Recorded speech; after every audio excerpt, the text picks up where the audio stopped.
उस दिन तो पूरा राज्य जैसे चमक रहा था। सच कहूं तो लग रहा था जैसे सूरज चांद दोनों एक साथ आसमान में आ गए हों। गली गली, चौक चौक, हर तरफ सोने सी चमक फैली थी। और होना भी क्यों नहीं। आज हमारे महाराज सूर्य प्रताप की शादी थी, वो भी ऐसी हसीन और नेकदिल राजकुमारी मंदाकिनी से, जिसकी चर्चा दूर दूर तक थी। पिछले एक हफ्ते से तो राज्य में मानो मेले सा माहौल था। महल के आंगन में रंग बिरंगी झालरें टंगी थीं, सुबह की ओस उनमें मोती सी चमक रही थी। बागों में गुलाब, चंपा और रातरानी ऐसे खिले थे कि उनकी खुशबू हवा में तैर रही थी। महल का दरवाजा हो या अंदर के कमरे, हर जगह चंदन और केसर की महक थी। ढोल नगाड़ों की थाप, शहनाई की मधुर आवाज और नर्तकियों के पायल की छन छन, अरे ऐसा लग रहा था जैसे पूरा राज्य एक साथ नाच रहा हो। दूर दूर से लोग इस नज़ारे को देखने चले आ रहे थे, कोई रईस, कोई आमजन, लेकिन उस दिन सब बराबर थे। और फिर आया वो पल जब राजकुमारी मंदाकिनी की पालकी महल के दरवाजे पर आकर रुकी। अरे वाह! जैसे ही वो उतरी, भीड़ में हलचल मच गई। लाल बनारसी साड़ी, जिस पर सुनहरी कढ़ाई थी, गले में मोतियों और सोने के हार, माथे पर नन्ही सी बिंदी, और गालों पर हल्की सी लाली, कोई कहे स्वर्ग से उतरी अप्सरा, कोई कहे लक्ष्मी माता का अवतार। महल के अंदर से औरतें मंगल गीत गा रही थी। आज हमारे घर आए लक्ष्मी, आए हमारे राजा की रानी। जब महाराज सूर्य प्रताप ने मंदाकिनी को पहली बार देखा ना, उनके चेहरे की कठोरता गायब हो गई। वो जो वीर और सख्त राजा थे, उनकी आंखों में उस समय बस कोमलता थी। दोनों की नजरें मिली, और बस जैसे चारों तरफ का शोर थम गया। राजा ने मन ही मन सोचा, ये शादी नहीं, मेरे जीवन की सबसे बड़ी शुरुआत है। और मंदाकिनी ने भी मन में ठान लिया, अब इनका साथ हर हाल में निभाना है, चाहे सुख हो या दुख। यज्ञशाला में चंदन की लकड़ियों और फूलों की महक फैली हुई थी। पंडित जी मंत्र पढ़ रहे थे, अग्नि की लपटें चमक रही थीं। राजा और मंदाकिनी ने 7 फेरे लिए, हर फेरे के साथ एक नया वचन। अन्न, शक्ति, धर्म, प्रेम, संतान, सुख दुख में साथ और जन्म जन्मांतर का साथ, सब वचन पूरे जोश और प्रेम से लिए गए। जब मंदाकिनी ने राजा के गले में वरमाला डाली, तो भीड़ में जोरदार जयकारा गूंजा। महाराज सूर्य प्रताप की जय हो, रानी मंदाकिनी की जय हो। शादी का मजा सिर्फ महल में नहीं, पूरे राज्य में था। गलियों में मेले लगे थे, मिठाइयाँ और फल बांटे जा रहे थे। कलाकार लोकनृत्य कर रहे थे, बच्चे रंग बिरंगे गुब्बारे लिए भाग रहे थे। गांव गांव में अलाव जलाए गए, लोग गा रहे थे, नाच रहे थे। उस दिन अमीर गरीब का फर्क मिट गया था। विवाह के अंत में राजा सूर्य प्रताप ने सबके सामने कहा, आज से मंदाकिनी सिर्फ मेरी रानी नहीं, बल्कि आप सबकी मां समान होंगी। इनके फैसले मेरे फैसले होंगे। हम मिलकर इस राज्य को और भी समृद्ध बनाएंगे। भीड़ में तालियां और जयघोष गूंजने लगे। रात में चांदनी महल के ऊपरी कमरे में उतर रही थी। राजा और रानी खिड़की के पास बैठे, हाथों में हाथ डाले, भविष्य के सपने देख रहे थे, यात्राओं के, उत्सवों के और अपने बच्चों के साथ बिताए पलों के। लेकिन उन्हें क्या पता, बाहर अंधेरे में कोई उन्हें घूर रहा था। कोई ऐसा, जिससे ये सुख देखना मंजूर नहीं था। कोई, जो इस शादी को श्राप में बदलने की ठान चुका था। कहानी की शुरुआत तो सुनहरी थी, पर आने वाला कल तूफानी होने वाला था। सुबह का वक्त था, महल के आंगन में हल्की हल्की धूप फैल रही थी। पिछले दिन का विवाह अभी भी पूरे महल की दीवारों पर जैसे सुगंध बनकर तैर रहा था। हर ओर बस एक ही चर्चा थी, राजा सूर्य प्रताप और रानी मंदाकिनी की जोड़ी कितनी सुंदर है। नौकरानियां रसोई में मीठे पकवान बना रही थीं, सैनिक फाटक पर खड़े हंस बोल रहे थे और रानियों के महल में ढोलक की धीमी थाप अभी भी सुनाई दे रही थी। लेकिन तभी सुबह के 8 बजे के आसपास एक ऐसी खबर आई जिसने पूरे महल की हवा बदल दी। राजा सूर्य प्रताप अपने निजी कक्ष में आराम से बैठे थे, तभी महल की एक बूढ़ी दाई, जो मंदाकिनी की देखभाल के लिए नियुक्त की गई थी, भागते हुए आए। उसके चेहरे पर घबराहट साफ झलक रही थी। वह बिना दरवाजे पर दस्तक दिए भीतर आ गई और कांपते हुए बोली, महाराज, एक अजीब बात हुई है। राजा ने भौहें चढ़ाई, क्या हुआ? धीरे धीरे कह, सांस ले और फिर बोल। दाई ने झुककर धीमे स्वर में कहा, रानी साहिबा गर्भवती हैं और ये तो कल ही आपका विवाह हुआ है। ये सुनते ही राजा जैसे पत्थर बन गए। उनकी आंखों में अविश्वास था, जैसे किसी ने उनके सीने में तीर मार दिया हो। कुछ पल तक वह कुछ बोल ही नहीं पाए। फिर अचानक उठ खड़े हुए और भारी आवाज में बोले, क्या कह रही है तू? यह असंभव है। तू जानती है, तेरे इस झूठ के लिए तुझे मौत की सजा मिल सकती है। दाई कांपते हुए बोली, महाराज, मैं झूठ क्यों बोलूंगी? ये तो वैद्य जी ने खुद कहा है। राजा का गुस्सा अब आग बन चुका था। उन्होंने तुरंत सैनिकों को बुलवाया और आदेश दिया, रानी मंदाकिनी को अभी मेरे दरबार में लाया जाए। कुछ ही देर में मंदाकिनी दरबार में लाई गईं।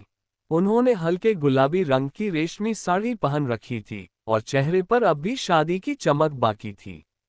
लेकिन जब उन्होंने राजा के चेहरे की कठोरता देखी तो उनके कदम थम थम कर चलने लगे। राजा ने सबके सामने गरजते हुए कहा, मंदाकिनी, यह क्या सुन रहा हूं मैं? तू कल मेरी पत्नी बनी और आज मुझे बताया जा रहा है कि तू गर्भवती है। ये बच्चा किसका है? दरबार में सन्नाटा छा गया। हर ओर बस राजसभा की दीवारों पर लटकते झूमरों की हल्की खनक सुनाई दे रही थी। मंदाकिनी की आंखों में आंसू आ गए। वह कांपते स्वर में बोली, महाराज, मैं निर्दोष हूं। ये बच्चा, ये। उनकी आवाज रुक गई, जैसे उनके गले में शब्द अटक गए हों। राजा ने और भी तेज स्वर में कहा, सच बोल, वरना मैं अपने हाथों से तेरी गर्दन काट दूंगा। मंदाकिनी ने हाथ जोड़ लिए। महाराज, आप मुझ पर विश्वास करें, मैंने कोई पाप नहीं किया। यह एक रहस्य है जो मैं आपको अभी नहीं बता सकती। बस ये सुनना था कि राजा का गुस्सा फट पड़ा। तू मुझसे राज छुपाएगी, इसका मतलब तेरी आत्मा पाप में डूबी है। ऐसे कलंकित स्त्री के लिए मेरे महल में कोई जगह नहीं। उन्होंने क्रोधित होकर सैनिकों को आदेश दिया, रानी मंदाकिनी को तुरंत बंदीगृह में डाल दो और 3 दिन बाद सूर्योदय से पहले इन्हें मृत्यु दंड दिया जाएगा। दरबार में एकदम हाहाकार मच गया। कई मंत्री आपस में फुसफुसाने लगे, ये कैसी जल्दबाजी है महाराज से? बिना जांच के इतना बड़ा फैसला। लेकिन कोई खुलकर विरोध करने की हिम्मत नहीं कर पाया। मंदाकिनी को सैनिक खींचते हुए ले गए। उनके पांव घिसटते रहे, आंखों से आंसू बहते रहे, लेकिन उन्होंने एक शब्द भी राजा के खिलाफ नहीं कहा। उनके जाने के बाद राजा ने सभी दरबारियों को विदा कर दिया और अकेले अपने कक्ष में जाकर बैठ गए। उनका मन उथल पुथल में था, एक तरफ क्रोध, दूसरी तरफ कहीं गहरे दिल में एक चुभन की शायद वह जल्दबाजी कर रहे हैं। लेकिन अहंकार और विश्वासघात का शक इतना गहरा था कि उन्होंने अपने मन की उस हल्की आवाज को दबा दिया।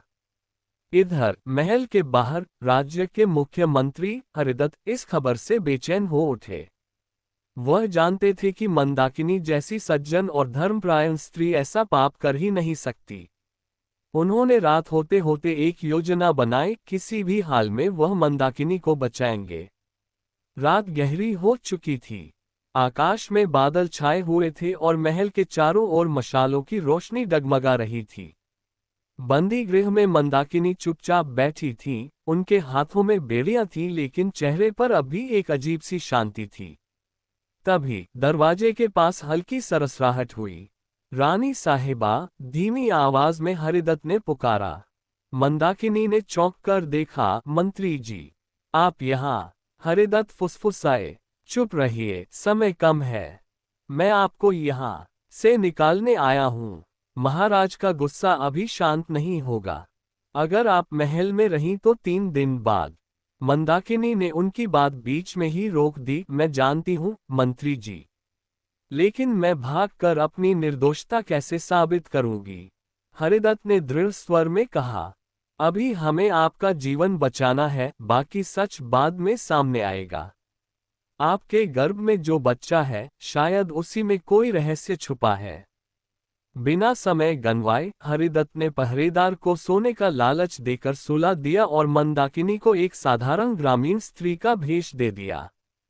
फिर उन्हें एक गुप्त सुरंग से बाहर ले गए, जो महल से सीधे जंगल के किनारे निकलती थी। जंगल के अंधेरे में मंदाकिनी ने आखिरी बार महल की ओर देखा। उनकी आंखों में न आंसू थे, न डर, बस एक मौन प्रतिज्ञा थी। एक दिन मैं लौटूंगी, सच के साथ। रात का समय था। चारों तरफ काला अंधेरा छाया हुआ था। ऊपर आसमान में चांद भी जैसे बादलों की रजाई में छुपा बैठा था। जंगल में इतना सन्नाटा था कि अपनी सांसों की आवाज भी सुनाई दे रही थी। बीच बीच में बस कहीं दूर से किसी जानवर की डरावनी आवाज या झाड़ियों में सरसराहट कानों में पड़ जाती। मंदाकिनी थकी हुई थी, पैरों में जैसे जान ही नहीं बची थी, लेकिन वो रुक नहीं सकती थीं।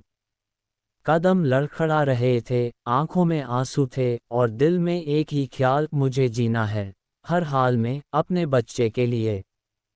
कई दिन से वो ऐसे ही जंगल में भटक रही थीं। खाने को मुश्किल से कुछ फल पत्ते मिलते, पानी के लिए दूर तक चलना पड़ता, और ऊपर से पेट में बच्चा जिसका बोझ और चिंता दोनों हर दिन बढ़ रहे थे। धीरे धीरे उन्होंने जंगल की आदत डाल ली। पत्तों, घास और पतली टहनियों से एक छोटा सा झोंपड़ा बना लिया। भले ही वो मजबूत न हो, लेकिन बारिश और ठंडी हवाओं से बचाने के लिए काफ़ी था। ऊपर मोटी छाल डाल दी, चारों ओर सूखी लकड़ियां रख दी ताकि जंगली जानवर पास न आएं। खाने के लिए वो जंगल में दूर दूर तक जाती। कौन से फल अच्छे हैं, कौन से जहरीले, ये पहचानना उन्होंने सीख लिया था। पास में एक छोटी सी धार थी, वहीं से पानी लाती, लेकिन रात को बाहर निकलने की हिम्मत नहीं होती, इसलिए दिन में ही बर्तन भरकर रख देती। कई हफ्ते ऐसे ही बीत गए। फिर एक दिन मौसम अचानक बदल गया। आसमान पर काले बादल, तेज हवाएं, और झोंपड़े में बैठी मंदाकिनी को जोर जोर से दर्द उठने लगा। 9 महीने पूरे हो चुके थे, बच्चा आने वाला था। बिजली चमकी, बारिश तेज हो गई और दर्द बढ़ता गया। उस घोप अंधेरे, गरजते बादलों और बारिश की बौछारों के बीच उनकी गोद में एक प्यारा सा बेटा आ गया। नन्ही नन्ही उंगलियां माँ की उंगलियां थामे थीं, जैसे कह रहा हो, माँ, मैं आ गया हूँ। मंदाकिनी की आंखों से आंसू बह निकले, लेकिन इस बार ये खुशी के थे। अब उनकी जिंदगी का मकसद साफ था, इस बच्चे को हर हाल में बड़ा करना। झोंपड़ा और मजबूत किया, अंदर सूखे पत्तों का नर्म बिस्तर बनाया ताकि बेटा ठंड से बचे। खाने के लिए कभी शहद मिल जाता, कभी नारियल का पानी, और कई बार बस जंगली बेरों से दिन कटता। रात को बेटा उनके सीने से लगा सोता। उसकी सांसों की गर्माहट, उसकी मासूम हंसी और रोने की आवाज़, ये सब मंदाकिनी के लिए जिंदगी की सबसे बड़ी ताकत बन गए थे। एक रात झाड़ियों में अचानक तेज सरसराहट हुई। मंदाकिनी ने डंडा उठाया और बाहर झांका, एक जंगली सुअर था। उन्होंने बच्चे को कसकर पकड़ा और डंडा पटकते हुए उसे भगा दिया। एक बार गर्मी में पानी का स्रोत सूख गया, तब वो आधा दिन पैदल चलकर दूर एक झरने तक पहुंची, बस अपने बेटे की प्यास बुझाने के लिए। दिन बीतते गए। मंदाकिनी बेटे से बातें करती, उसे किस्से सुनाती, महल के, अपने बचपन के, या ऊपर वाले की महिमा के। बेटा चाहे शब्द न समझे, लेकिन माँ की आवाज़ से ही चैन से सो जाता। कभी कभी सोचती, अगर महल में होती तो मेरा बेटा रेशम के कपड़ों में पलता, बढ़िया बिस्तर पर सोता। लेकिन फिर खुद को समझाती, शायद ऊपर वाले ने हमें यहाँ इसलिए रखा है ताकि हम मजबूत बने। हर सुबह वो सूरज को देख प्रार्थना करती, मेरे बेटे की जिंदगी हमेशा उजली रहे, चाहे मेरी कितनी भी अंधेरी हो। और इस तरह भूख, प्यास, तूफान और जंगली जानवरों के डर के बीच भी माँ बेटे का प्यार उन्हें जिंदा रखे हुए था। जंगल का हाल कुछ ऐसा था जैसे खुद अंधेरा वहां घर बना के बैठा हो। चारों तरफ ऊंचे ऊंचे पेड़, जिनकी टहनियां इतनी ऊपर तक फैली थी कि लगता था सूरज की रोशनी को रोकने का इरादा कर रखा है। हवा में सीलन थी, काय की गंध भी साथ घूम रही थी। कहीं दूर से उल्लू की आवाज आई, जैसे कोई अनहोनी होने वाली हो। झाड़ियों में कभी कभी कुछ खड़खड़ाहट सुनाई देती तो लगता कोई हमें देख रहा है। मंदाकिनी एक पुराने पीपल के नीचे बैठी थी। उनकी गोद में उनका छोटा सा बेटा, जो गहरी नींद में था। कई दिन हो गए थे वे जंगल में भटक रही थी। महल से निकाले जाने के बाद उनके पास कहीं लौटने की जगह नहीं थी। बस एक ही सोच उनके मन में थी, किसी भी हाल में अपने बेटे को बचाना है। रात का वक्त था, ऊपर चांद था, मगर बादलों के पीछे छुपा, जैसे डर के मारे धरती को न देखना चाहता हो। तभी हवा का रुख बदल गया। पेड़ों की शाखाएं ऐसे हिलने लगी जैसे कोई अदृश्य हाथ उन्हें झकझोर रहा हो। पत्तियों की सरसराहट अचानक भारी लगने लगी, जैसे जंगल खुद फुसफुसा रहा हो, कुछ आने वाला है, सावधान रहो। तभी पीपल के पीछे से काले धुएं जैसा एक साया धीरे धीरे बाहर आने लगा। वह था रफ्तार, इस धरती का सबसे खतरनाक और नीच जादूगर। उसकी आंखें अंगारे जैसी लाल, चेहरा झुर्रियों से भरा और दांत खंजर जैसे तेज। लंबा काला लिबास जो जमीन पर रेंगता जा रहा था, और हाथ में सर्प के आकार का लंबा दंड, जिसके ऊपर नीली डरावनी रोशनी से चमकता हुआ पत्थर था। रफ्तार की नजर जैसे ही मंदाकिनी और उनके बेटे पर पड़ी, उसकी आंखों में खतरनाक चमक आ गई। उसने तुरंत पहचान लिया, इस बच्चे की नसों में राजवंशीय रक्त बह रहा है। वही पवित्र, शक्तिशाली और दुर्लभ रक्त जिसकी बलि देकर वह अमर हो सकता था। बरसों से वह ऐसे ही किसी बच्चे की तलाश में था। वह धीरे धीरे उनकी तरफ बढ़ने लगा। उसके हर कदम के साथ जमीन पर अंधेरा फैलता जा रहा था। हवा और ठंडी हो गई, जैसे किसी ने बर्फ का पानी डाल दिया हो। मंदाकिनी को उसकी आहट महसूस हुई। वह एकदम खड़ी हो गई, बेटे को और कसकर सीने से लगा लिया। तुम कौन हो और यहाँ क्या कर रहे हो? मंदाकिनी ने आवाज में डर दबाने की कोशिश की। रफ्तार ने एक व्यंग्य भरी हंसी हंसते हुए कहा, मैं वो हूँ जिससे पूरी धरती कांपती है। और तुम्हारा बेटा, वो मेरी अमरता की कुंजी है। मंदाकिनी की आंखों में गुस्सा आ गया। तुम मेरे बेटे को कभी नहीं ले जा पाओगे। रफ्तार की मुस्कान गायब हो गई। उसकी आंखों में आग सा क्रोध भड़क उठा। उसने दंड उठाया और जोर से मंत्र पढ़ा। कौतर नाबारिस रूपांतरणम। अचानक एक तेज नीली रोशनी मंदाकिनी की तरफ दौड़ी। उनके चारों ओर धुएं का चक्र घूमने लगा। कान फाड़ देने वाली सीटी की आवाज गूंजी और अगले ही पल उनका शरीर सिकुड़ने लगा। उनकी त्वचा पर हरे पंख उगाए, पंख फड़फड़ाने लगे और देखते ही देखते मंदाकिनी एक सुंदर मगर बेबस तोते में बदल गई। उनकी चीख अब एक कर्कश पक्षी की आवाज बन चुकी थी। वो अपने आप से कह रही थी, ये सपना है, ये सच नहीं हो सकता, लेकिन ये हकीकत थी, निर्मम और कड़वी। रफ्तार ने फुर्ती से तोते बनी मंदाकिनी को पकड़ लिया। एक सोने की जाली वाला पिंजरा हवा में से प्रकट हुआ, जिसमें उसने उन्हें कैद कर दिया। ये पिंजरा साधारण नहीं था, इस पर एक अदृश्य ताला था, जिसे केवल रफ्तार का काला जादू ही खोल सकता था। इसके बाद उसने बच्चे की तरफ हाथ बढ़ाया। बच्चा डर के मारे जोर जोर से रोने लगा। उसकी छोटी हथेलियां हवा में मां को ढूंढ रही थीं, मगर मां पिंजरे में बंद थी। मंदाकिनी पंख पटक पटक कर चीखने लगी, आंखों से आंसू टपकने लगे। लेकिन उनके आंसुओं से बस पिंजरे की सलाखें गीली हो रही थीं, बेटे को छूना तो नामुमकिन था। रफ्तार ने बच्चे को गोद में उठाया और गहरी आवाज में बोला, राजवंश का लहू, अब तुम मेरी ताकत बनोगे। 7 रातों बाद तुम्हारा रक्त मुझे मौत से आजाद कर देगा। फिर उसने एक और मंत्र पढ़ा। उनके पैरों के नीचे काले धुएं का भंवर बनने लगा। उस भंवर से डरावनी चीखती हुई आवाजें आ रही थीं। धीरे धीरे वह भंवर उन्हें अपने अंदर खींचने लगा। देखते ही देखते रफ्तार और बच्चा उस धुएं में समा गए और गायब हो गए।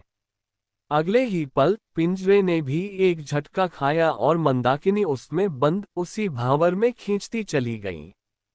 और फिर जंगल में सन्नाटा छा गया। वहां न मंदाकिनी रही, न उनका बेटा, बस पुराना पीपल का पेड़ और ठंडी डरावनी हवा। जब मंदाकिनी ने दोबारा आंख खोली तो उन्होंने खुद को एक विशाल काले महल में पाया। ये महल साधारण नहीं था, दीवारें काले पत्थरों की जिन पर अजीब लाल चिन्ह चमक रहे थे। छत से लोहे की जंजीरें उल्टी लटक रही थीं। चारों ओर जलती मशालों की मध्यम रोशनी थी जो दीवारों पर डरावने साए बना रही थी। उनका पिंजरा एक भारी लोहे के स्टैंड पर रखा था। कुछ ही दूरी पर उनका बेटा एक लोहे के पालने जैसी संरचना में कैद था, जिसे चारों तरफ जादुई तावीजों और मंत्रों से घेरा गया था। मंदाकिनी चाहकर भी वहां तक उड़ नहीं सकती थी। पिंजरे के चारों ओर अदृश्य दीवार थी। कमरे के बीचों बीच रफ्तार खड़ा था, हाथ में दंड और सामने एक पुरानी किताब। वह गहरी ठंडी आवाज में मंत्र पढ़ रहा था। 7 रातें, 7 बलिदान और 7 मंत्र, तब ये रक्त मुझे समय के पार ले जाएगा। मंदाकिनी के दिल में डर की लहर दौड़ गई। वो जानती थी अगर उन्हें और अपने बेटे को इस जाल से बचाना है तो उन्हें अपने असली रूप में वापस आना होगा और किसी मददगार तक पहुंचना होगा। लेकिन यह आसान नहीं था। ये महल किसी और ही दुनिया में था जिसे काले जादू ने घेर रखा था। यहाँ से भागना लगभग नामुमकिन था। फिर भी उनके दिल में उम्मीद की एक चिंगारी थी, माँ की ताकत की चिंगारी। उन्होंने ठान लिया, चाहे कितनी भी मुश्किल क्यों ना आए, वह अपने बेटे को इस राक्षस के हाथों बलि नहीं होने देंगी। बाहर रात का अंधेरा और गहरा हो रहा था, लेकिन उनके अंदर की रोशनी अब बुझने वाली नहीं थी। सर्दियों की ठंडी सुबह थी। महल के ऊंचे बुर्जों पर हल्की सी धूप चढ़ रही थी, लेकिन बाजार में तो जैसे सुबह से ही रौनक लगी हुई थी। मसालों की खुशबू, रंग बिरंगे कपड़ों की दुकानें, गहनों की चमक और अनाज के बड़े बड़े बोरे, हर तरफ शोर, आवाजें और चहल पहल। राजा सूर्य प्रताप अपने कुछ दरबारियों के साथ धीरे धीरे उसी बाजार से गुजर रहे थे। उन्हें आदत थी कभी कभी अपने लोगों के बीच आकर देख लेते थे कि सब ठीक ठाक है या नहीं, कौन किस हाल में है, व्यापार कैसा चल रहा है। चलते चलते उनकी नज़र एक जगह ठहर गई। सड़क के एक किनारे रंग बिरंगे परिंदों की पिंजरियां सजी थीं, तोते, मैना, कबूतर और कुछ तो ऐसे अनोखे पक्षी जिन्हें देखकर ही समझ आ रहा था कि ये कहीं दूर से लाए गए हैं। लेकिन एक पिंजरे पर उनकी नज़र अटक गई। पिंजरा पुराना था लेकिन साफ सुथरा। उसमें एक हरे पंखों वाला तोता बैठा था। अजीब बात यह थी कि वो बाकी तोतों की तरह चहचहा नहीं रहा था, न पंख फड़फड़ा रहा था। बस चुपचाप बैठा था और उसकी आंखें, अरे वो आंखें तो जैसे किसी इंसान की हों, गहरी, काली और उदास। राजा रुक गए। अरे वाह, उन्होंने मन ही मन सोचा, ये तोता तो बाकी सब से अलग लग रहा है। इसकी आंखों में तो जैसे कोई कहानी है। तभी व्यापारी ने आगे बढ़कर राजा को सलाम किया। महाराज, ये तोता बोल भी सकता है। राजा ने भौहें चढ़ाईं, बोल सकता है। व्यापारी मुस्कुराया, पिंजरे के पास गया और धीरे से बोला, अरे तोते मियाँ, सलाम करो राजा साहब को। तोता थोड़ा सिर झुकाकर बोला, सलाम हुजूर। राजा के कान जैसे ठिठक गए।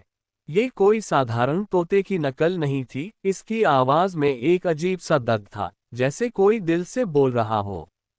कितने का है? राजा ने तुरंत पूछा। व्यापारी ने थोड़ा सोचकर कहा, महाराज, ये बहुत अनोखा तोता है। बेचने का मन तो नहीं है, पर अगर आप लेना चाहें, 50 सोने की मुद्राएं लगेंगी।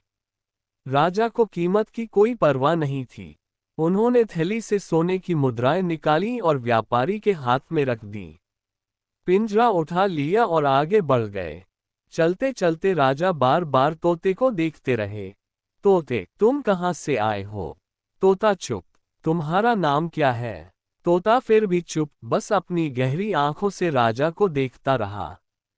उस नजर में अजीब सी शिकायत थी, जैसे पहचानने की कोशिश कर रहा हो, या शायद कोई पुराना घाव दबा हो। महल पहुंचकर राजा ने तोते को अपने निजी कमरे में रखवा दिया। सेवक आए, पिंजरे में ताज़ा फल और पानी रख गए, पिंजरे को सजाकर चले गए। लेकिन राजा का ध्यान पूरे दिन उसी पिंजरे पर टिका रहा। जब भी पास आते, तोता बस उन्हें देखता रहता, ऐसा लगता जैसे कुछ कहना चाहता हो, लेकिन कह नहीं पा रहा। रात हुई, महल में सन्नाटा फैल गया। खिड़की से चांदनी कमरे में आ रही थी। राजा ने खिड़की खोली, पिंजरे को पास खींचा और बोले, तोते, मुझे लगता है तुम सिर्फ एक पक्षी नहीं हो, तुम्हारी आंखों में कोई कहानी है, कोई राज है। तोता हल्के से पंख फड़फड़ाता है, फिर धीमे से कहता है, कुछ कहानियां, हुजूर, सुनाने के लिए नहीं होती। राजा चौंक गए। तुम्हारे साथ क्या हुआ है? तोता चुप रहा, बस चांद की ओर देखता रहा। उसकी आंखों में गहरी यादें तैर रही थीं, जैसे उस चांदनी में कोई पुराना जीवन तलाश रहा हो। राजा को कहाँ पता था कि ये कोई साधारण तोता नहीं, बल्कि उनकी अपनी रानी मंदाकिनी है, वही जिसे सालों पहले उन्होंने एक गलतफहमी में मौत का आदेश दे दिया था। आज इतने साल बाद वो उनके सामने थी, लेकिन इंसान के रूप में नहीं, एक तोते के रूप में।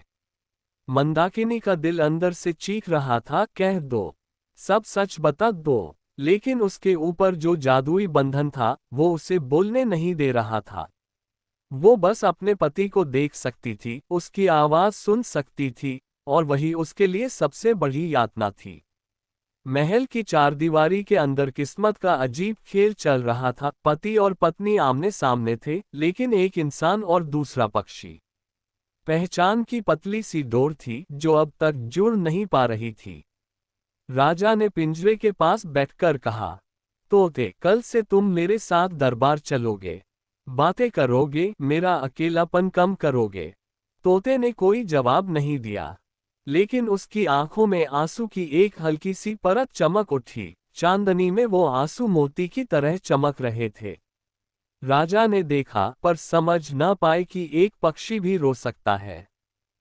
महल में एक अजीब सी खामोशी छाई हुई थी। सबको पता था कि राजा सूर्य प्रताप का मन कई दिनों से बेचैन है। रानी मंदाकिनी का नाम कोई जोर से नहीं लेता था, बस दबे स्वर में महल के नौकर चाकर कानाफूसी करते। सुना है महारानी का कुछ रहस्य है। अरे चुप कर, दीवारों के भी कान होते हैं। इसी बेचैनी और रहस्य के बीच एक दिन सुबह सुबह महल के मुख्य द्वार पर हलचल मच गई। प्रेरी ने देखा एक वृद्ध संत, जिनकी लंबी सफेद दाढ़ी हवा में लहरा रही थी, साधारण गेरुए वस्त्र पहने, हाथ में एक चमकता हुआ कमंडल और मस्तक पर तेज सी आभा, जैसे सूरज की किरणों ने उन्हें घेर रखा हो, धीरे धीरे महल के भीतर आ रहे हैं। राजा के पास खबर पहुंची, महाराज, एक महात्मा पधारे हैं, लगता है दूर दराज से आए हैं। राजा तुरंत उठ खड़े हुए। बचपन से ही उनकी आदत थी कि किसी ज्ञानी संत या साधु को सम्मान देते थे। उन्होंने स्वयं दरबार के बीच संत का स्वागत किया और सिंहासन के पास आसन बिछवा कर बैठाया। संत ने राजा को गहरी नजरों से देखा, जैसे उनके भीतर का हाल पढ़ रहे हों। फिर चारों तरफ देखा, और उनकी नजर सीधी उस सुनहरे पिंजरे पर जा टिकी जिसमें एक हरा भरा सुंदर तोता बैठा था। उस तोते को देखकर संत की भौहें हल्की सी सिकुड़ गईं। उन्होंने कुछ पल चुपचाप उसकी तरफ देखा, फिर धीरे से बोले, महाराज, ये तोता साधारण जीव नहीं है। इसके भीतर एक अदृश्य सत्य, एक बंधी हुई आत्मा कैद है। दरबार में कानाफूसी होने लगी। कुछ दरबारी हंस पड़े, मानो संत की बात मजाक हो, लेकिन राजा के मन में जैसे किसी ने चोट कर दी। वह तोते की ओर देखने लगे, क्या सच में इसमें कुछ रहस्य है? राजा ने गंभीर स्वर में पूछा, गुरुदेव, आप ये कैसे कह रहे हैं? ये तोता मेरे पास कई दिनों से है, बस एक तोता। संत ने मुस्कुराकर कहा, महाराज, मेरी आंखें साधारण नहीं हैं। मैंने वर्षों तक तपस्या की है, संसार के पर्दों के पीछे छिपी सच्चाई देखना सीखा है। ये तोता दरअसल तोता नहीं है। इसके भीतर किसी का जीवन, किसी का असली रूप, किसी का सत्य कैद है, और वह सत्य आपके जीवन से जुड़ा हुआ है। राजा का दिल धड़कने लगा। कौन कौन है वह? उन्होंने घबराहट में पूछा। संत ने कहा, इसका पता आपको तभी चलेगा जब मैं अपने मंत्रों से इसका बंधन तोड़ दूं। परंतु ये कार्य आसान नहीं है। इसके लिए पूरे दरबार को मौन रहना होगा, कोई हिलेगा नहीं, और राजा आप स्वयं अपने स्थान से नहीं उठेंगे, चाहे कुछ भी हो। राजा ने आदेश दिया। सब मौन रहें, कोई हलचल न करे। संत ने अपनी आंखें बंद की, कमंडल से कुछ जल पिंजरे पर छिड़का और अपने होठों से तेज गति से मंत्रोच्चार करने लगे। उनकी आवाज में गूंज थी, जैसे पहाड़ों के बीच से कोई नदी बह रही हो। जैसे जैसे मंत्र आगे बढ़ते गए, पिंजरे के चारों तरफ एक हल्की सुनहरी रोशनी फैलने लगी। तोता पहले बेचैन हुआ, फिर जैसे दर्द में चीखने लगा। क्रीं क्रीं, उसकी आंखों में पानी आने लगा, पंख बेतहाशा फड़फड़ाने लगे। राजा का दिल भर आया। गुरुदेव, ये तोता। लेकिन संत ने इशारे से चुप रहने को कहा। अचानक पिंजरे की सलाखें जैसे पिघलने लगी और तोते के शरीर से धुएं जैसी काली लपटें निकलने लगीं। उन लपटों के बीच तोते का आकार बदलने लगा, पहले पंख झड़ गए, फिर चोंच गायब हुई, और धीरे धीरे एक स्त्री का चेहरा उभरने लगा। दरबार में सबकी आंखें फटी की फटी रह गईं। वह कोई और नहीं, रानी मंदाकिनी थी। मंदाकिनी जमीन पर गिरी, सांसें तेज तेज चल रही थी, आंखों में आंसू, चेहरे पर पीड़ा और राहत का मिला जुला भाव। राजा अपने स्थान से उठने ही वाले थे कि संत ने हाथ उठाकर उन्हें रोका। महाराज, अभी नहीं, पहले ये जान ले कि ये यहाँ तक कैसे पहुंची। संत ने अपनी दाहिनी हथेली मंदाकिनी के सिर पर रखी, और जैसे ही आंखें बंद की, मंदाकिनी के होंठ अपने आप बोलने लगे। महाराज, उस दिन, जिस दिन आपने मुझे धोखा देने का आरोप लगाया, मैं निर्दोष थी, पर आपके क्रोध ने मुझे महल से दूर कर दिया। जंगल में भटकते भटकते मैं एक दुष्ट जादूगर के हाथ लग गई। उसने मुझे श्राप दिया कि मेरा रूप छीनकर मुझे इस तोते में कैद कर देगा, जब तक कोई सच्चे दिल से मेरा विश्वास न करेगा।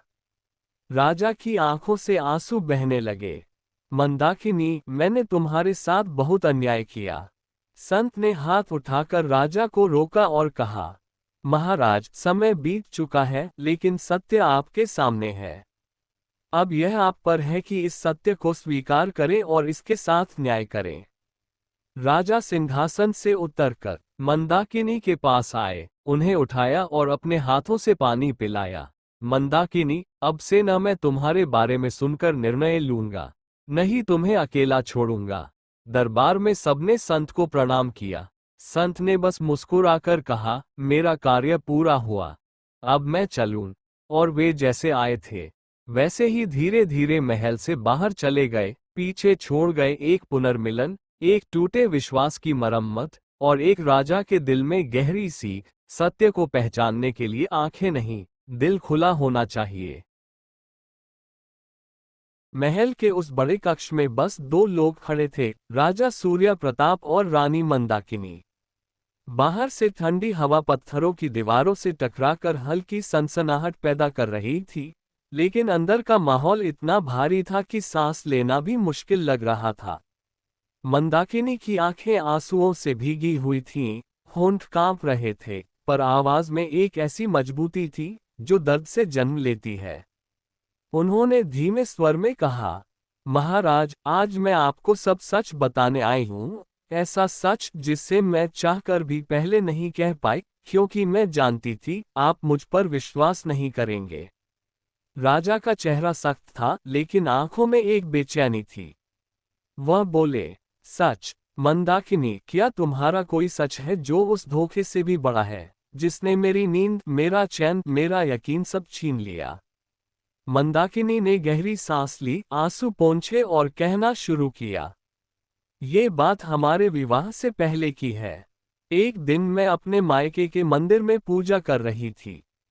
अचानक मंदिर में एक तेज उजाला फैला, जैसे सूरज खुद उतर आया हो। उस प्रकाश के बीच से एक वृद्धा प्रकट हुई, चेहरे पर अपार शांति, आंखों में अनोखी चमक। उन्होंने मुझे आशीर्वाद देते हुए कहा, बेटी, तेरा भाग्य अद्भुत है। तुझे एक ऐसा पुत्र मिलेगा जो तुम्हारे वंश को गौरव देगा। पर यह संतान तेरे पति की आत्मा का अंश होगी, जो विवाह से पहले ही तेरे गर्भ में आ जाएगी। महाराज, मैं हैरान रह गई। डर भी लगा, लेकिन वह वृद्धा मुझे आशीर्वाद देकर उसी प्रकाश में विलीन हो गई।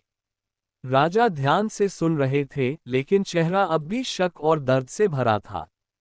मंदाकिनी ने आगे कहा, कुछ ही समय बाद मुझे एहसास हुआ कि मैं गर्भवती हूँ, पर मैं जानती थी कि यह किसी पाप का परिणाम नहीं, बल्कि वही दिव्य आशीर्वाद था।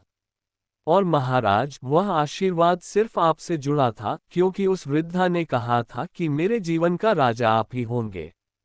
राजा की आंखों में हलचल हुई, लेकिन वह चुप रहे। मंदाकिनी की आवाज थोड़ी कांप गई।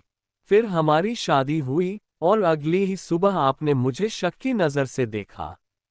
मैं समझाने की कोशिश करती, पर आपने मौका ही नहीं दिया। आपने मुझे मौत की सजा सुना दी। राजा के होंठ हिले, जैसे कुछ कहना चाह रहे हों, पर शब्द बाहर नहीं आए। मगर उस दिन मंत्री जी ने मेरी जान बचाई, मंदाकिनी ने आगे कहा। उन्होंने मुझे गुपचुप महल से बाहर भेज दिया। मैं महीनों तक जंगलों में भटकती रही, भूख प्यास जानवरों का डर सब झेला।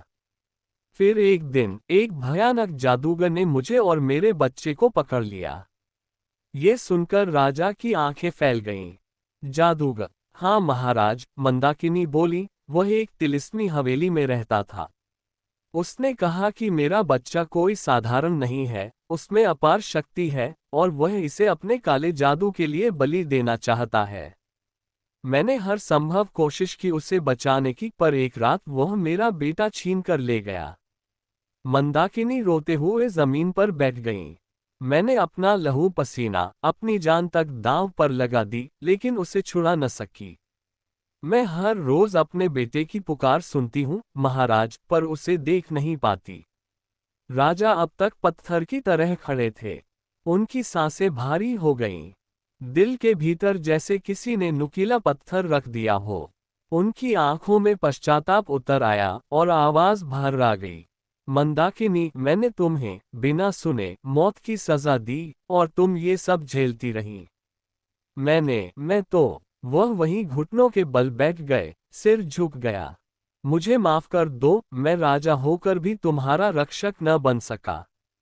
मंदाकिनी ने आंसू पोंछे और धीमे स्वर में कहा, महाराज, ये समय खुद को दोष देने का नहीं, हमारे बेटे को बचाने का है। राजा ने मंदाकिनी की ओर देखा। तुम सही कह रही हो। इस बार मैं तुम्हें अकेला नहीं छोड़ूंगा। मैं अपने बेटे को उस जादूगर के चंगुल से छुड़ाकर लाऊंगा, चाहे मुझे अपनी जान क्यों न देनी पड़े। उनकी आवाज में अब दृढ़ता थी, आंखों में नई आग जल उठी थी। मंदाकिनी ने वर्षों बाद पहली बार उनके शब्दों में सच्चाई और अपनापन महसूस किया। महल के बाहर रात गहराती जा रही थी, लेकिन राजा के दिल में एक नया सवेरा हो चुका था। सच का सवेरा, पश्चाताप का सवेरा, और अपने खोए हुए बेटे को पाने का संकल्प। संत का चेहरा गंभीर था। उसकी आंखों में एक ऐसी चिंता झलक रही थी जो राजा ने पहले कभी नहीं देखी थी। ठंडी हवा में उसकी सफेद दाढ़ी हल्के हल्के हिल रही थी, और उसके हाथ में पकड़ी माला का हर दाना धीरे धीरे खिसक रहा था। संत ने भारी आवाज में कहा, महाराज, समय बहुत कम है। वह जादूगर, वो बलि की तैयारी कर रहा है। आपके पुत्र का जीवन खतरे में है। अगर अभी भी देर हुई, तो सूरज की पहली किरण उसके प्राण ले जाएगी। राजा सूर्य प्रताप का चेहरा गुस्से और चिंता से लाल हो गया। क्या मेरा बेटा, मेरे जीते जी कोई उसकी तरफ आंख उठाकर भी नहीं देख सकता? उन्होंने तलवार की मूठ पकड़ी और सैनिकों को आदेश दिया, युद्ध का बिगुल बजाओ, सेना को तैयार करो। आज उस अभागे जादूगर की सांसें हम खुद रोकेंगे। महल की प्राचीर पर जैसे तूफान उठ खड़ा हुआ। नगाड़े गूंजने लगे, घोड़ों की टापें पत्थर के रास्तों पर गड़गड़ाने लगी, और सैनिक अपने अपने हथियारों के साथ कतारों में खड़े हो गए। हवा में युद्ध की गंध थी, पसीने, लोहे और गुस्से की गंध। रात का अंधेरा धीरे धीरे पीछे हट रहा था, लेकिन चांद की फीकी रोशनी अभी भी जंगल की पगडंडियों पर फैली हुई थी। राजा सूर्य प्रताप अपनी सेना के आगे आगे घोड़ा दौड़ाते जा रहे थे। उनकी आंखों में एक ही तस्वीर बार बार कौंध रही थी, अपने छोटे बेटे की, जिसकी मासूम मुस्कान ने कई बार उनका दिल पिघला दिया था। जंगल के अंदर पहुंचते ही पेड़ों की टहनियां इतनी नीचे झुकी हुई थीं कि लगता था जैसे अंधेरा हाथ बढ़ाकर पकड़ लेगा।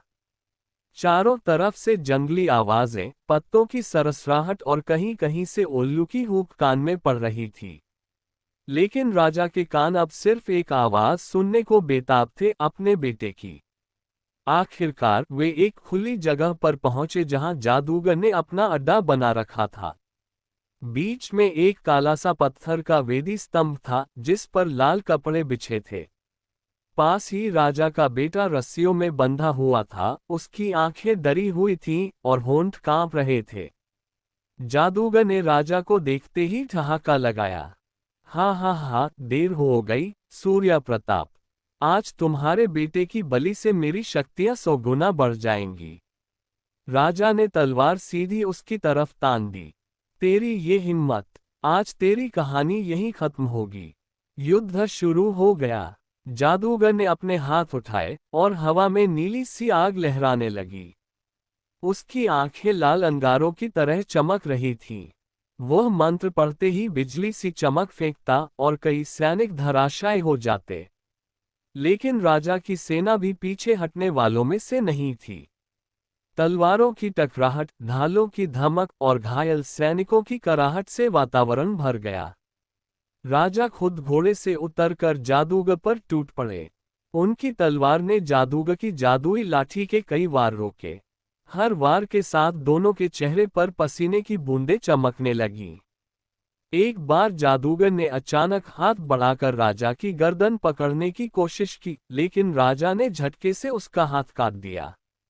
जादूगर दर्द से चीखा, लेकिन हार मानने वाला नहीं था। उसने एक आखिरी मंत्र पढ़ना शुरू किया, जिससे आसमान में काले बादल उमड़ने लगे और हवा में एक अजीब सी गंध फैल गई। राजा ने मौका नहीं गंवाया, एक जोरदार छलांग लगाकर तलवार सीधी उसके सीने में उतार दी। जादूगर की आंखें फैल गईं, होठों से खून निकला और वह जमीन पर गिरते ही राख में बदल गया। सब खामोश हो गया। बस घोड़ों की हिनहिनाहट और घायल सैनिकों की हल्की कराहें सुनाई दे रही थीं। राजा दौड़कर अपने बेटे के पास पहुंचे, रस्सियां काटी और उसे सीने से लगा लिया। बेटा, मेरे लाल, राजा की आवाज टूट रही थी। उनकी आंखों से आंसू बह निकले। बेटा भी फूट फूट कर रो पड़ा। अब्बा, मुझे लगा मैं आपको फिर कभी नहीं देख पाऊंगा। राजा ने उसका चेहरा पकड़कर कहा, कोई ताकत हमें अलग नहीं कर सकती, समझा? मैं हूं ना। इसी बीच दूर से घोड़े की टापें सुनाई दी। रानी मंदाकिनी भी वहां पहुंच गई थी। जैसे ही उन्होंने बेटे को देखा, उनकी रूह में जान आ गई। वह भागकर आई और माँ बेटा एक दूसरे से लिपट गए। मेरे बच्चे, मेरे जिगर के टुकड़े, तुझे कुछ नहीं हुआ, भगवान का लाख लाख धन्यवाद है। रानी की आवाज कांप रही थी, लेकिन उसमें राहत थी। राजा ने दोनों को अपनी बाहों में ले लिया। तीनों कुछ देर ऐसे ही खड़े रहे, आंसू, सिसकियां और राहत सब एक साथ बह रहे थे। उस सुबह सूरज जब निकला तो उसकी किरणें जैसे जंगल में नई जिंदगी भर रही थीं। परिंदे चहचहा रहे थे और हवा में एक सुकून था। राजा सूर्य प्रताप जान गए थे कि इस जीत का मतलब सिर्फ जादूगर का अंत नहीं था, ये माँ बेटे का मिलन था, और एक पिता की जीत भी। राजा, रानी और उनका बेटा जब सालों की जुदाई और कठिनाइयों के बाद आखिरकार अपने राज्य लौटे, तो पूरे नगर में जैसे खुशियों का सैलाब उमड़ पड़ा। चारों तरफ शंख नगाड़े बजने लगे, गलियों में फूल बिछा दिए गए और हर घर के दरवाजे पर दीपक जलने लगे। लोग अपने अपने घरों से बाहर निकलकर सड़कों पर आ गए, किसी के हाथ में थाली में आरती थी, तो कोई रंग बिरंगे फूलों की बारिश कर रहा था। बुजुर्ग औरतें हाथ उठाकर आशीर्वाद दे रही थीं, भगवान करे ये घर परिवार हमेशा सलामत रहे। बच्चे खुशी में नाच रहे थे और जवान लोग ढोल नगाड़े बजाकर गीत गा रहे थे। राजा सूर्य प्रताप का चेहरा इस बार पहले से बिल्कुल अलग था, न कोई घमंड न अहंकार, बस विनम्रता और सच्चा पछतावा। उनके साथ रानी मंदाकिनी थी, जिसने न जाने कितने दुख सहे, और उनके बीच खड़ा था उनका बेटा, जो अपनी मासूम आंखों से यह नज़ारा देख रहा था, मानो पहली बार अपने असली घर की गर्माहट महसूस कर रहा हो। राजा ने अपने कदम महल के सामने बने बड़े चबूतरे पर रोके। वहां पहले से ही पूरी प्रजा इकट्ठी थी। भीड़ में एक हल्की सी खामोशी छा गई, जब राजा ने हाथ उठाकर सबको इशारा किया कि वह कुछ कहना चाहते हैं। राजा ने भारी मगर साफ आवाज में बोलना शुरू किया। मेरे प्यारे प्रजाजनों, आज का दिन मेरे जीवन का सबसे बड़ा सबक लेकर आया है। मैंने एक बहुत बड़ी भूल की थी, एक ऐसी भूल जिसने मेरे परिवार को तोड़ दिया और सालों तक हम सबको दर्द में रखा। भीड़ में सरगोशियां होने लगीं। लोग जानते थे कि राजा किस बारे में बात कर रहे हैं, लेकिन सब चुपचाप सुन रहे थे। राजा ने आगे कहा, जब कोई रिश्ते में विश्वास खो देता है, तो वह रिश्ता बाहर से चाहे सोने का क्यों न लगे, अंदर से खोखला हो जाता है। मैंने अविश्वास किया और उस अविश्वास ने मुझे अपनी पत्नी और अपने बेटे से दूर कर दिया। इतना कहते कहते राजा की आंखें भर आईं। उन्होंने रानी की तरफ देखा और गहरी सांस लेते हुए कहा, आज मैं आप सबके सामने अपनी गलती मानता हूं और अपनी रानी मंदाकिनी से क्षमा मांगता हूं। उन्होंने जो सहा वह किसी और के बस की बात नहीं थी। भीड़ में कई लोगों की आंखें भीग गईं। कुछ औरतें आपस में कहने लगीं, देखो ये होती है असली मर्दानगी, गलती मान लेना।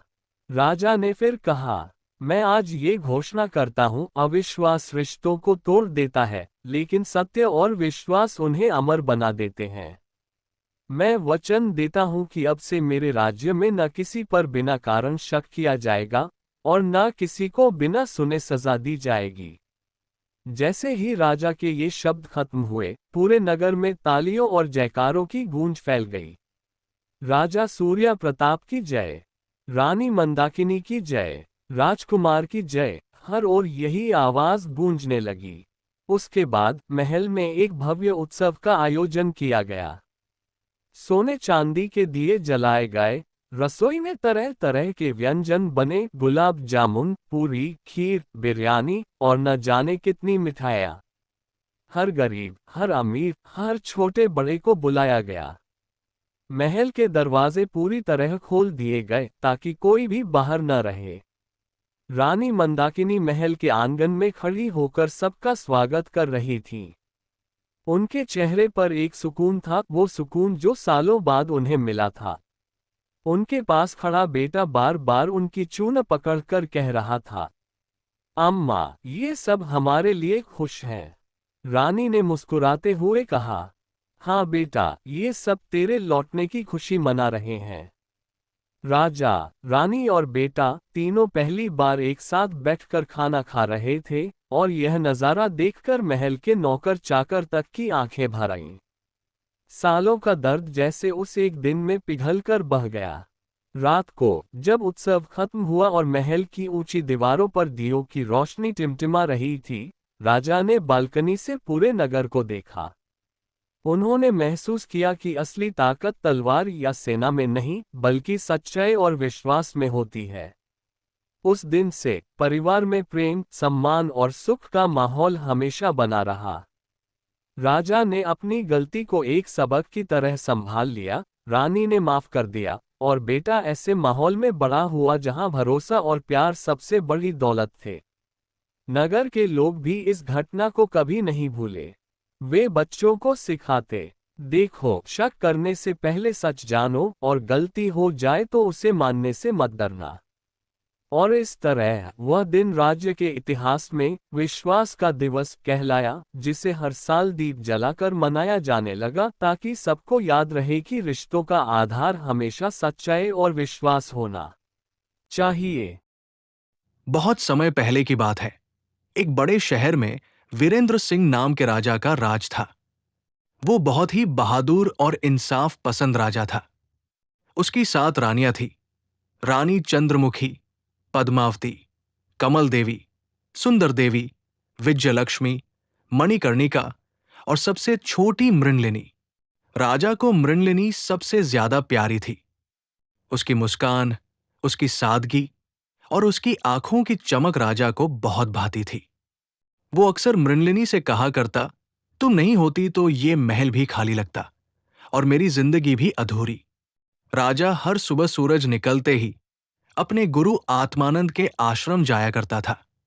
आश्रम शहर से थोड़ी दूर एक शांत जंगल में था, जहां हमेशा सुकून और ज्ञान का माहौल होता। एक दिन जब राजा अपने सफेद घोड़े पर सवार होकर आश्रम की तरफ जा रहा था, रास्ते में उसे एक बेहद सुंदर लड़की दिखी। उसके सिर पर पानी का घड़ा था और उसकी आंखों में कुछ अलग ही चमक थी। लड़की ने हंसकर कहा, प्रणाम राजन, आप हर रोज इतनी सुबह कहाँ जाते हैं? राजा ने घोड़ा रोकते हुए जवाब दिया, हे सुंदरी, मैं अपने गुरुजी से ज्ञान लेने जाता हूं। असली दौलत तो ज्ञान ही होता है। लड़की थोड़ी मुस्काई और बोली, बहुत अच्छी बात है राजन, लेकिन एक बात पूछूं, क्या आपने कभी त्रिया चरित्र के बारे में सुना है? राजा हैरान रह गया। त्रिया चरित्र? ये क्या होता है? मैंने तो कभी नाम भी नहीं सुना। लड़की ने उसकी आंखों में झांकते हुए रहस्यमय अंदाज में कहा, आप राजा होकर भी त्रिया चरित्र से अनजान हैं? अपने गुरुजी से जरूर पूछिएगा। ये ज्ञान आपके लिए बहुत जरूरी है। राजा थोड़ा सोच में पड़ गया और बोला, पर यह त्रिया चरित्र होता क्या है? तुम कुछ और बता सकती हो? लड़की मुस्कुराई और बोली, ये बात बहुत गहरी है राजन।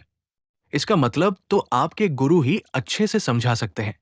इतना कहकर वो लड़की वहां से चली गई और राजा थोड़ा उलझा हुआ सा सोचता सोचता आश्रम की ओर चल पड़ा। राजा जैसे ही आश्रम पहुंचा, उसने देखा कि गुरुदेव तो पहले से ही ध्यान से उठकर उसकी राह देख रहे थे। उनके चेहरे पर कुछ चिंता साफ नजर आ रही थी। राजा ने झुककर चरण छुए और बोला, प्रणाम गुरुदेव। गुरुजी ने आशीर्वाद देते हुए कहा, आयुष्मान भव पुत्र, लेकिन आज तुम्हारे चेहरे पर कुछ परेशानी दिख रही है। क्या बात है? राजा ने थोड़े संकोच के साथ कहा, गुरुदेव, आज रास्ते में एक अजीब सी लड़की से मुलाकात हुई। उसने मुझसे त्रिया चरित्र के बारे में पूछा। मैं तो इसके बारे में कुछ नहीं जानता। आपने भी कभी इसका जिक्र नहीं किया। ऐसा क्यों? गुरुजी का चेहरा गंभीर हो गया। वो कुछ पल चुप रहे, फिर गहरी सांस लेकर बोले, बेटा, कुछ बातें ऐसी होती है जिन्हें जानना हर किसी के लिए ठीक नहीं होता। त्रिया चरित्र भी उन्हीं में से एक है। राजा को ये बात हजम नहीं हुई। वो बोला, लेकिन गुरुदेव, ज्ञान तो ज्ञान होता है, अच्छा बुरा कैसे हो सकता है? गुरुजी ने राजा के कंधे पर हाथ रखा और धीमे स्वर में बोले, पुत्र, ये बात समझो, ये ऐसा ज्ञान है जो तुम्हारे लिए खतरा बन सकता है, तुम्हारी जान पर बनाए। इसलिए मैंने तुम्हें इससे दूर रखा। लेकिन राजा अब और जिद्दी हो गया। बोला, गुरुदेव, मैं एक क्षत्रिय हूं। मौत से डरना मेरे धर्म के खिलाफ है, और फिर मैं इस राज्य का राजा हूं। मुझे कौन हानि पहुंचा सकता है? गुरुजी ने भारी मन से कहा, बेटा, कभी कभी हमारा सबसे बड़ा दुश्मन हमारे सबसे करीब होता है। फिर भी अगर तुम इतना जोर दे रहे हो तो ठीक है, मैं तुम्हें त्रिया चरित्र की शिक्षा दूंगा। मगर याद रखना, यह ज्ञान तुम्हारी जिंदगी को पूरी तरह बदल सकता है। अगले ही दिन से महर्षि आत्मानंद ने राजा वीरेंद्र को त्रिया चरित्र की शिक्षा देना शुरू कर दी। ये ज्ञान था स्त्रियों के स्वभाव की गहराई, उनकी भावनाओं की जटिलता और उनके मन के अलग अलग पहलुओं के बारे में। राजा हर दिन इस पढ़ाई में और गहराई तक उतरता गया। कभी कभी उसे लगता कि ये सब बातें थोड़ी बढ़ा चढ़ाकर कही जा रही हैं। लेकिन जब वो गुरुजी के चेहरे की गंभीरता देखता तो चुप रह जाता। पूरा 1 साल ये शिक्षा चलती रही। इस दौरान राजा के मन में अजीब सी खींचतान चलती रही। एक तरफ उसका अपने गुरु पर पूरा भरोसा और दूसरी तरफ उसकी सबसे प्यारी रानी मृणलिनी के लिए उसका गहरा प्यार। एक दिन गुरुजी ने कहा, बेटा, अब तुम्हारी शिक्षा पूरी हो गई है। अब तुम अपने राजकाज पर ध्यान दो। लेकिन अगर तुम इस ज्ञान को असल में अपनी आंखों से देखना चाहते हो। राजा ने झट से कहा, हाँ गुरुदेव, मैं खुद देखना चाहता हूं कि आपने जो सिखाया वो सच में कितना सही है। गुरुजी ने एक गहरी सांस ली और बोले, ठीक है, मैं तुम्हें एक दिव्य माला देता हूं। जब तुम इसे पहनोगे तो अदृश्य हो जाओगे, यानी कोई तुम्हें देख नहीं पाएगा। आज रात ठीक 12 बजे अकेले पूर्व दिशा के जंगल में जाना और वहां ये माला पहनना। जो तुम वहां देखोगे वो तुम्हारी आंखें खोल देगा। रात के 12 बजे राजा वीरेंद्र ने वो जादुई माला पहनी और पूर्व दिशा के जंगल की तरफ निकल पड़ा। चारों तरफ घना अंधेरा था। बस चांद की हल्की रोशनी पेड़ों से छनकर आ रही थी। थोड़ी देर इंतजार के बाद राजा ने देखा कि वही पनिहारिन जिससे पहले मुलाकात हुई थी, एक थाली में खाना लेकर कहीं जा रही है। राजा चुपचाप उसके पीछे पीछे चल पड़ा। पनिहारिन एक झोपड़ी के पास पहुंची। वहां एक काले कपड़ों वाला डरावना तांत्रिक बैठा था। उसकी लाल लाल आंखें और भयानक चेहरा देखकर राजा भी चौंक गया। तांत्रिक ने गुस्से से पूछा, देर क्यों हुई, कमला? कमला ने सिर झुकाकर जवाब दिया, गुरुजी, शादी हो गई है मेरी। आज पति मुझे ससुराल ले गए थे। उन्हें सुलाने में देर हो गई, इसलिए आने में देर हो गई। तांत्रिक का चेहरा गुस्से से और लाल हो गया। बोला, तो जा, अब अपने पति के साथ रहो, मुझसे क्या लेना देना।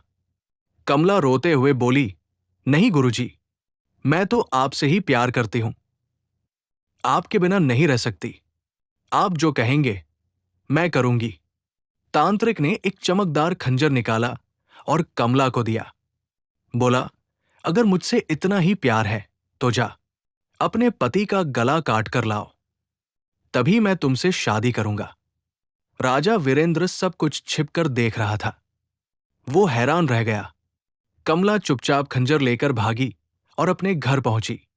राजा भी धीरे धीरे उसका पीछा करता रहा। कमला ने अपने सोते हुए पति का गला काट दिया और उसकी गर्दन लेकर वापस तांत्रिक के पास पहुंच गई। लेकिन तांत्रिक ने उसे देखते ही घृणा से कहा, अरे पापिन, जो औरत अपने पति की नहीं हुई वो मेरी क्या होगी? जा, निकल जा यहां से, मैं तुझसे शादी नहीं करूंगा। कमला जोर जोर से रोती हुई वापस घर गई और पति की गर्दन वापस उसके शरीर से जोड़ने की कोशिश करने लगी, पर कुछ नहीं हुआ। आखिर उसने गर्दन पास में रख दी और सीन ऐसा बना दिया जैसे किसी ने उसके पति की हत्या कर दी हो। सुबह होते ही वो जोर जोर से रोने लगी। गांव वाले इकट्ठा हो गए। सबको लगा कि शायद किसी चोर ने हत्या कर दी है। जब लोग शव को अंतिम संस्कार के लिए ले जा रहे थे तो कमला चिल्लाई, मैं सती होना चाहती हूं, अपने पति के बिना जी नहीं सकती। ये सब देख राजा वीरेंद्र से रहा नहीं गया। वो हंसकर बोला, वाह, पहले पति को मारो फिर सती बनने का नाटक करो, यही है त्रिया चरित्र। कमला ने आवाज तो सुनी, लेकिन राजा माला पहने था इसलिए दिखा नहीं। वो बोली, हे अदृश्य आत्मा, आपकी बात सही है, लेकिन सती बनने से पहले एक सलाह देती हूं। जब भी चटाई पर बैठो पहले उसे अच्छे से झाड़ पोंछ लेना। राजा को बात थोड़ी अजीब लगी, पर उसने मन ही मन हाँ में सिर हिला दिया। अगली रात राजा वीरेंद्र फिर से उसी जंगल के कोने में गया जहां पिछली बार उसने कमला और तांत्रिक को देखा था। लेकिन इस बार जो उसने देखा वो उसके पैरों तले जमीन खिसका देने वाला था। उसने देखा कि उसकी 7 रानियां, हाँ 7, हाथों में भोजन की थालियां लिए उसी तांत्रिक की झोपड़ी की तरफ जा रही थी। राजा का दिल जोर जोर से धड़कने लगा। सबसे आगे चल रही थी रानी मृणलिनी, जिससे राजा को सबसे ज्यादा लगाव था। उसके हाथ में सोने की थाली थी, जिसमें शानदार खाना सजा हुआ था। इतने में बड़ी रानी चंद्रमुखी राजा के पास आई और बोली, अरे, तुम यहां क्या कर रहे हो? चलो, जरा हमारी मदद कर दो। इन थालियों को तांत्रिक के पास ले चलना है। राजा कुछ बोल ही नहीं पाया, जैसे लकवा मार गया हो। बस चुपचाप उनके साथ चल दिया। जब वे सब तांत्रिक की झोपड़ी पहुंचे, तो तांत्रिक ने राजा को देखकर पूछा, ये कौन है? रानी पद्मावती बोली, रास्ते में मिला था, हमारी मदद की है, आज उसे यही रुकने दो। तांत्रिक ने अपने एक शिष्य को इशारा किया, इसके ठहरने का इंतजाम करो। शिष्य राजा को झोपड़ी के एक कमरे में ले गया। वहां फर्श पर बस एक चटाई बिछी थी। शिष्य बोला, आज रात तुम्हें यही सोना होगा। तभी राजा को कमला की वो बात याद आई, चटाई को झाड़ पोंछ लेना। राजा ने झट से चटाई उठाई तो नीचे का नजारा देखकर सन्न रह गया। वहां तो एक गहरा कुआं था और उस कुएं में कई लोग कैद थे। एक बंदी ने राजा को देखा और चिल्लाया, राजन, आप जल्दी भागिए, ये तांत्रिक लोगों को ऐसे ही फंसाकर यहां कैद करता है। राजा डर गया, घबराकर माला उतारना भी भूल गया और भागने लगा। भागते भागते ही रानियों और तांत्रिक की नजर उस पर पड़ गई। रानी मृणलिनी चिल्लाई, अरे, ये तो हमारे पति है, अब तो सारा राज खुल गया। गुस्से से तांत्रिक बोला, जाओ, इसे पकड़ कर लाओ। लेकिन तब तक राजा तेज दौड़ता हुआ वहां से निकल गया और सीधा महल पहुंच गया। जब राजा भागकर महल लौट आया, तो रानियां डर के मारे फिर से तांत्रिक के पास पहुंची। सब सहमी हुई थी। रानी चंद्रमुखी बोली, अब क्या होगा? गुरुजी, राजा तो सब जान गए हैं, वो हमें जिंदा नहीं छोड़ेंगे। तांत्रिक ने अपनी जेब से एक चमकती हुई कील निकाली और बोला, डरने की जरूरत नहीं, ये लो, ये जादुई कील है, इसे जाकर राजा के माथे में गाड़ दो, वो तुरंत कमजोर हो जाएगा, फिर आसानी से उसे मार सकती हो। रानियों ने आपस में बात की और तय किया कि ये काम सबसे छोटी रानी मृणलिनी करेगी, क्योंकि राजा उसी पर सबसे ज्यादा भरोसा करते थे। उधर राजा जैसे ही महल पहुंचा, उसने सब रानियों को एक साथ देखकर सख्त लहजे में कहा, रुको सब, पहले ये बताओ कि तुम तांत्रिक की झोपड़ी में क्या कर रही थी? रानी चंद्रमुखी रोते हुए बोली, महाराज, हमसे भूल हो गई, वो तांत्रिक हम पर जादू कर रहा था। अब हम कभी ऐसा नहीं करेंगे, कृपया हमें माफ कर दीजिए। राजा का दिल थोड़ा नरम पड़ गया। उसने सोचा, शायद ये सच बोल रही है, हो सकता है किसी तंत्र का असर रहा हो। राजा बोला, ठीक है, मैं तुम सबको माफ करता हूं। अब जाओ, अपने अपने कमरे में जाकर आराम करो। रात को जब राजा गहरी नींद में था, रानी मृणलिनी धीरे से उसके पास आई। उसकी आंखों में आंसू थे, पर हाथ में वो जादुई कील थी। धीरे से बोली, माफ करना मेरे स्वामी, मैं मजबूर हूं। उसने कांपते हुए हाथों से वो कील राजा के माथे में गाड़ दी। राजा की आंखें खुल गई। वो मृणलिनी को देखता रहा, मगर अब बिल्कुल निर्बल हो चुका था, कुछ कर नहीं सकता था। कमजोर आवाज में बोला, मृणलिनी, तुम भी? रानी मृणलिनी फूट फूट कर रोने लगी और बोली, मुझे माफ कर दीजिए। अगर मैं ऐसा नहीं करती तो बाकी रानियां मुझे ही मार देती। मैं आपसे बहुत प्रेम करती हूं, पर मैं मजबूर थी। राजा में इतनी शक्ति भी नहीं रह गई थी कि वह रानियों से लड़ सके। किसी तरह अपनी अंतिम शक्ति से वो खिड़की से कूदकर गुरुदेव के आश्रम भागा। गुरुदेव, मुझे बचाइए। राजा ने गुरु के चरणों में गिरकर कहा, आपकी बात सच निकली। महर्षि आत्मानंद ने दुखी होकर कहा, वत्स, मैंने तुम्हें मना किया था। अब स्थिति बहुत गंभीर है। ये जादुई कील है, जिसे निकालना असंभव है। तो क्या मैं मर जाऊंगा? राजा ने पूछा। नहीं पुत्र, गुरुजी ने कहा, मैं तुम्हें तोते का रूप देता हूं, जब तक तुम्हें कोई सच्चा प्रेम करने वाला नहीं मिलेगा, तब तक तुम तोते के रूप में रहोगे। जब सच्चा प्रेम मिलेगा, तो ये कील अपने आप निकल जाएगी। गुरुदेव ने मंत्र पढ़कर राजा को एक सुंदर हरे तोते का रूप दे दिया। अब जब राजा वीरेंद्र बहुत कमजोर और बेबस हो गया था, तभी किसी जादुई असर से वो तोते का रूप लेकर उड़ गया और पहुंच गया सुखबाड़ी गांव। वहां उस समय राजा विक्रमादित्य का राज था। राजा वीरेंद्र अब एक तोते के रूप में एक बड़े से पेड़ पर रहने लगा। वो सब कुछ देखता सुनता था, पर इंसानों से कुछ कह नहीं सकता था। इधर जब रानियों ने देखा कि राजा महल में नहीं है, तो वे परेशान हो गई। पूरे नगर में ढूंढाई शुरू कर दी, लेकिन राजा कहीं नहीं मिला। तब तांत्रिक ने ध्यान लगाकर देखा और बोला, राजा अब तोता बनकर सुखबाड़ी में रह रहा है। उसने तुरंत आदेश दिया, घोषणा करवा दो, जो कोई भी तोता पकड़कर लाएगा, उसे 10 सोने की मुद्राएं इनाम में दी जाएंगी। बस फिर क्या था, शिकारियों की भीड़ लग गई। अगले कई सालों तक शिकारी तोते पकड़कर लाते रहे और रानियां हर एक तोते को मारकर चेक करती थी कि कहीं उनका पति तो नहीं निकला। सुखबाड़ी के राजा महाराज विक्रमादित्य की एक बहुत ही सुंदर और दयालु बेटी थी, राजकुमारी प्रियदर्शना। वो जितनी खूबसूरत थी, उतनी ही करुणामयी और समझदार भी थी। इधर एक दिन एक बहेलिये ने बहुत सारे तोतों को पकड़ने के लिए पेड़ की डाली पर गोंद लगा दी। उसमें राजा वीरेंद्र, जो अब तोता था, भी फंस गया। राजा ने बाकी तोतों से कहा, जब बहेलिया आए तो सब मरे हुए बन जाना। जैसे ही वो तुम्हें जमीन पर रखेगा, उड़ जाना। तोते समझ गए और सबने मरने का नाटक किया। बहेलिये ने जब उन्हें नीचे रखा तो सब फुर उड़ गए, लेकिन राजा वीरेंद्र अब भी डाली पर चिपका रहा ताकि बहेलिये को शक न हो।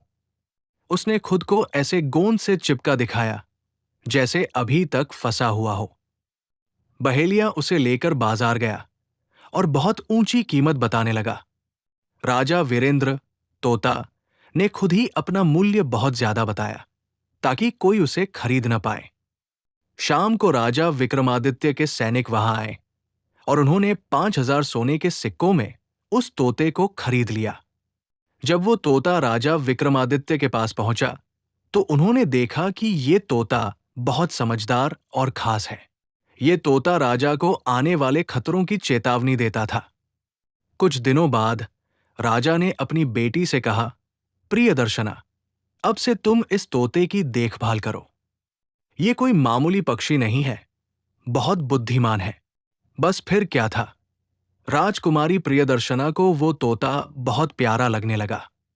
अब वो रोज उसे नहलाती, अच्छा खाना खिलाती और उससे दिल खोलकर बातें करती थी। एक दिन जब राजकुमारी तोते को नहला रही थी, तभी उसने देखा कि उसके माथे पर कुछ चमक रहा है। वो चौंकी, अरे ये क्या है? उसने क्यूरियोसिटी में वो चीज निकालने की कोशिश की। जैसे ही उसने कील निकाली, तोते की जगह एक खूबसूरत राजकुमार खड़ा था। राजकुमारी डर के मारे थोड़ा पीछे हट गई। राजकुमार ने तुरंत कहा, डरिए मत राजकुमारी, मैं आपको कोई नुकसान नहीं पहुंचाऊंगा, लेकिन प्लीज ये कील वापस लगा दीजिए, नहीं तो मुझे मुश्किल हो जाएगी। राजकुमारी ने डरते कांपते हाथों से वो कील फिर से उसके माथे में लगा दी और वो फिर से तोता बन गया। रात को राजकुमारी ने तोते को अपने कमरे में लाकर फिर से कील निकाल दी और बोली, अब तो आप बताइए, ये सब माजरा क्या है? राजा ने सारी कहानी सुनाई, कैसे उसने त्रिया चरित्र सीखा, कैसे रानियों ने उसे धोखा दिया और कैसे वो श्रापित होकर तोता बन गया। राजकुमारी की आंखें भर आई, आपने इतना सब झेला, अब मैं आपको अकेला नहीं छोड़ूंगी, आपकी रक्षा मैं खुद करूंगी। अब दिन में राजा तोते का रूप लिए रहता और रात को राजकुमारी उसे इंसान बना देती। धीरे धीरे दोनों को एक दूसरे से प्यार हो गया।